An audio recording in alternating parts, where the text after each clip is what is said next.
आने वाले को रोका नहीं करते, भरम रह जाता है। जिन्होंने जाने का फैसला कर लिया होता है ना, उन्होंने जाकर ही रहना होता है, क्योंकि वो अपनी मंजिल का तयन कर चुके होते हैं। फिर चाहे हम मिन्नतें करें, रोएं या पांव पकड़कर मनाएं, और बिलफर्ज वो रुक भी गए हमारी मिन्नतों की वजह से, हमारे आंसुओं की वजह से, तो वो सिर्फ चंद दिन के मेहमान ही रहेंगे।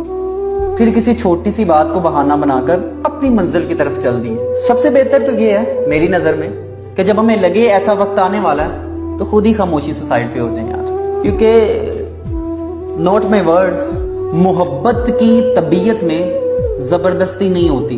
मोहब्बत में कभी खुद को इतना ना गिराओ कि अपनी ही नजरों में दोबारा उठ ना सको। दुनिया की नजरों से गिरकर इंसान संभल जाता है, लेकिन अपनी नजरों से गिरा हुआ इंसान कभी नहीं संभलता। हमेशा अपना पहला कदम परख कर और सोच कर रखो, क्योंकि गलत कदम गलत मंजिल की तरफ तो लेके जाता है, लेकिन उसका जो रास्ता है वो भी मुश्किलात से भरा होता है। फिर एक वक्त आता है कि आपके इस गलत रास्ते का हम सफर भी अपना रास्ता बदल लेता है। तब आप तन्हा रह जाते हैं और वापसी का कोई रास्ता होता ही नहीं है। और फिर अगर आप वापस भी आ गए तो सारी जिंदगी उस रास्ते की धूल आपसे हटती नहीं है।